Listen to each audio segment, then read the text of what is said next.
Now, Aries, Saturn is going to be transiting your 11th house of profits, okay? So you may feel some money blocks, but know that this is Saturn's influence. Definitely avoid arguments with siblings because that's also going to be affected, especially elder siblings. And try to work things out responsibly with them, okay? So we're talking about Aries, Sun, Moon, and Rising, correct? Yes, and this would be the Vedic calculation, okay? Yeah. Because that's how I work. But what these things are going to help you do, and what you're being asked to do, is take on a more watery energy, cool that fire a little bit. I got the Knight of Water. This is the Knight of Cups. You're being asked to, show the more compassionate side of yourself and to develop that a little more. But it also says falling in love or wedding proposals. So that could be some good energy for you. For Aries? For Aries. Yeah, there could be like a more watery person coming into your life. Okay, Aries is going to be, so Jupiter starts out in the 12th house of loss of expenses for Aries. They could experience the loss of a loved one. This is going to be up until April 21st. You'll want to take a trip to a spiritual temple or retreat, and this energy is really supported for you right now. And then after April 21st, all the way till the end of the year, you're going to be Jupiter's going to be going over your first house of self. Okay, and so that means Jupiter is going to be expanding your life in a big way. Jupiter going over your ascendant, your moon, or your sun is really, really good energy, Aries. Okay, that's going to be happening April 21st to the end of the year. This is going to help you launch into a new cycle of your life. You're going to see an increase in your health, your wealth, your wisdom, good surge of positive energy. Pay attention to the eclipses, like I mentioned before, because they directly affect you this year. Okay. So and you know what I found here? You know what I found here in this one is that during one of those eclipses, they're going to run into someone who's going to try to swindle them. Oh. So I want you to be really careful if you're looking at, so even though we're saying that, you want to get connected with family and friends and all of that, you still got to be mindful. You still got to trust your instincts. You still got to trust your instincts, Aries. If you think someone's a little high on the hog or is holding back or maybe they're hoodwinking you, they probably are. So I'm being told to tell Aries to trust their instincts on everything this year, not to walk in a fear-based place, but if you're going along and you're focusing on trying to get things done and life is good as my friend's saying it's going to be, and all of a sudden you get a gut feeling something's wrong, something's not right with that person, well, you're right. Yeah. So be mindful to not to get too involved in anything that you can't backpedal in. Bingo. And I got the moon for the Aries, and it says important psychic insights. Tamara says, listen to your gut, listen to that gut.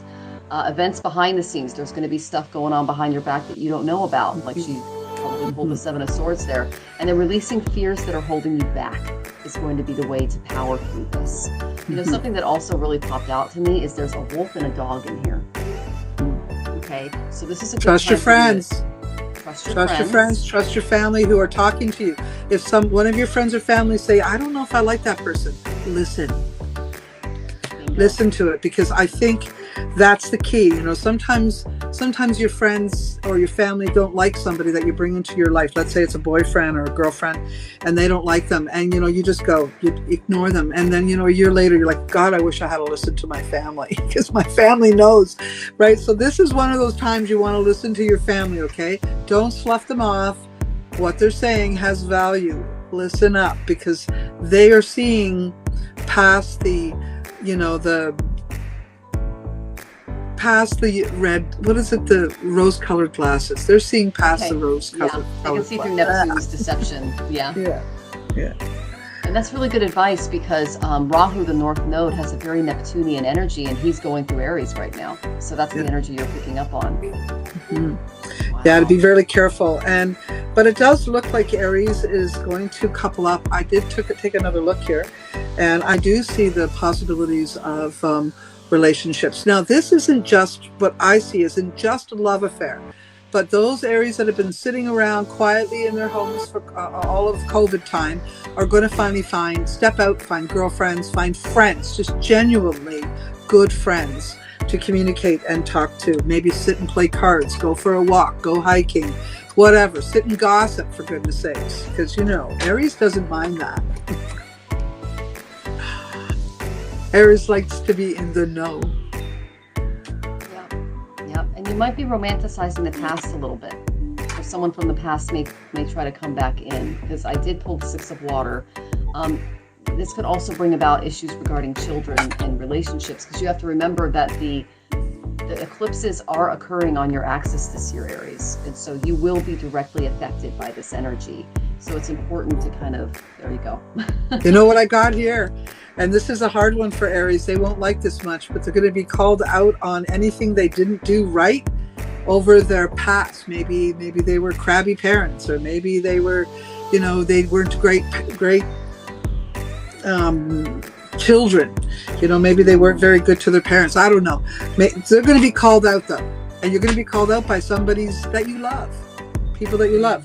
So it looks like some of you will cop an attitude and have some issues with some of your family, but I'm going to say by September you're going to organize some of that and solve it. So one of the things when we have fights in our family, which is what I'm seeing, is sometimes we go dormant and have a little quiet time and then regroup, and I do think that's going to happen. So for those of you that do have that come up and you have to face it, well, just deal with it. Your best way out of that one is to admit, yeah, I wasn't the best parent back then, was I? That's a really good thing just to say, just to admit, and move forward and say, I'm so glad I've learned to be a good grandparent, for instance. So humility is going to be really super important for you, Aries, in this in this time. And I would say by September, October, the energy will shift, and you guys will be back at the table celebrating Thanksgiving. Well, and I got that the energy to get through this is the opposite energy that you run on, Aries. It's water. You're a very fiery personality, and I got the Two of Water. Relationships will grow closer if you lean on forgiveness. Absolutely. And you practice humility, and a positive resolution to your conflicts can have by working together and by being a team and by thinking with that team mind and not that I mind. Right, and this is the hardest thing for Aries. Aries, Sun, Moon, and Ascendant do have, they're born in the first house, which is all about self. So it's hard for them. What are their major, what do you call them? Leaps forward. What can they look forward to? Love. This is what I want to end on, that. Love, right? Well, I did get that Knight of Cups energy and the marriage proposals and all of that. Could it also be love of self? And I got something here about falling in love with something you used to do. Not just someone that you used to do, but something you used to do. Like maybe you used to play guitar and you haven't played it in a long time. I got the Seven of Water, which is the same as the Seven of Cups. So there's going to be a lot of decisions that you can make. Like, I'm getting that there are a lot of really talented Aries in the audience. Are you getting a lot of talents, a lot of past? So they need to do research and stop procrastinating, is what the card says. But there is a talent from your past or even a past life that could surface during this time that will kind of help you move into this. But I notice I'm getting a lot of cups for Aries. So this is a time to really water down the fire. Yes, absolutely. I think it's a good thing too, because they do burn a little hot sometimes, and I do think that this. So I guess what we're saying overall is this is going to be a year of you, Aries people, looking inside and seeing the emotional part of yourself, seeing that gentle soul that you also have. You do have it in you. I mean, a lot of Aries people are really forthright and forward moving kinds of people, very action orientated. But I think because of that, they don't always take a lot of time to look at themselves. So I'm going to say that I concur completely that this year is going to be really super important for them to look within and mellow out and dilute that fire a little bit with some of that water vibration, and maybe recognize where you might have been part of the problem so you can be part of the solution. Yeah, so this would be a good year for Aries to get back on track. Get back on track, right? Definitely. Yeah. All right, next time, my friend. Oh,